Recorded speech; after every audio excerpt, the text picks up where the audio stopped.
Alright guys, यहाँ पर हम देखने वाले हैं क्वेश्चन नंबर 4 हमसे क्या कह रहा है। Find the area of the shaded region.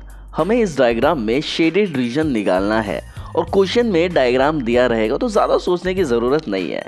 ठीक है, तो शेडेड रीजन की अगर बात करें तो ये वाला पार्ट जो ब्लू में है और जो ऑरेंज कलर में है ये सारे के सारे शेडेड रीजन में हैं। मतलब यहाँ पर कुछ ज़्यादा माइनस वगैरह करने की ज़रूरत नहीं है, डायग्राम देखकर भी आपको पता चल सकता है। When a circular arc of radius 6 centimetre, भाई रेडियस यहाँ पर कितना दिया हुआ है 6 सेंटीमीटर और ऑब्वियसली रेडियस सर्कल का ही होता है। तो सर्कल में ये जो पार्ट आपको दिख रहा है ये है रेडियस जो कि 6 सेंटीमीटर दिया हुआ है।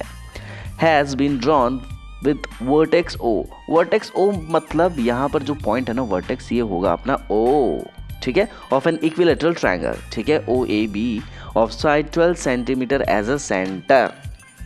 कुछ नहीं है, इक्विलेटरल ट्रायंगल का मतलब हम सभी को पता है क्या होता है। और इक्विलेटरल ट्रायंगल में अगर एक साइड दिया है 12 सेंटीमीटर तो ऑब्वियसली तीनों साइड्स कितने होंगे 12 सेंटीमीटर के होंगे, क्योंकि इक्विलेटरल ट्रायंगल की प्रॉपर्टी होती है कि जो ट्रायंगल है उसके तीनों साइड्स क्या होते हैं, वो इक्वल होते हैं। ठीक है, आगे बढ़ते हैं। यहाँ पर हमें करना क्या है, ध्यान से देखेंगे। Area of a shaded reason हमें निकालना है, तो कैसे निकालेंगे? Area of a triangle OAB। Area of a triangle OAB, triangle आपको दिखा ये शेडेड रीजन के अंदर आता है, इसलिए हम एरिया निकालेंगे ट्रायंगल का, प्लस करेंगे। क्यों प्लस करेंगे? क्योंकि यहाँ पर माइनस करने का कुछ है नहीं। ब्लू वाला पार्ट है वो भी शेडेड रीजन में है और जो ऑरेंज कलर का पार्ट है जो कि ट्रायंगल है वो भी शेडेड रीजन में है। तो हम क्या करेंगे, ट्रायंगल और मेजर सेक्टर को प्लस करेंगे। सर मेजर सेक्टर को क्यों प्लस किया? ये तो सर्कल है ना। देखो यहाँ पर हो क्या रहा है, यहाँ पर जो आपको ब्लू पार्ट दिख रहा है वो आपको मेजर सेक्टर ही तो दिख रहा है। हमने आपको बताया था अगर आपने हमारी इंट्रोडक्शन क्लास देखी होगी तो।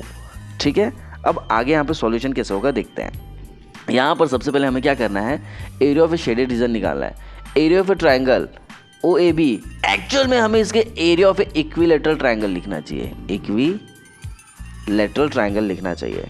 ठीक है, तो एरिया ऑफ इक्विलेटरल ट्रायंगल का फॉर्मूला होता है √3/4 साइड स्क्वायर।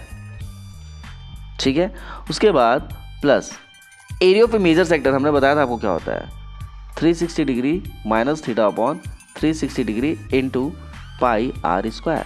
ठीक है, अब देखिए √3/4 को हम एज इट इज लिखेंगे इंटू साइड स्क्वायर। साइड किसका देख रहे हैं, ये देखो ट्रायंगल, ट्रायंगल का साइड कितना है 12 है, तो यहाँ हम लिखेंगे 12 × 12।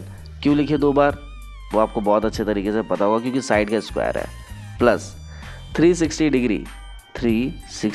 डिग्री माइनस थीटा की वैल्यू कितनी है, थीटा की वैल्यू यहाँ पर होगी 60 डिग्री। सर आपको कैसे पता? भाई इक्विलेटरल ट्रायंगल जब भी दिखाना तो इक्विलेटरल ट्रायंगल में क्या होता है, तीनों साइड्स कितने होते हैं बेटा, इसके 60 डिग्री होते हैं। तो थीटा की वैल्यू क्या लिखेंगे हम, 60 लिखेंगे। ठीक है, क्योंकि यहाँ मेजर सेक्टर की बात हो रही है। ठीक है, और मेजर सेक्टर में फॉर्मूला ये होता है। ठीक है, और यहाँ पर जब हम बात करें मेजर सेक्टर ऑब्वियसली इस पार्ट का हिस्सा है, लेकिन यहाँ पर हम देखिए तो ये एंगल कितना बन रहा है, 60 डिग्री बन रहा है।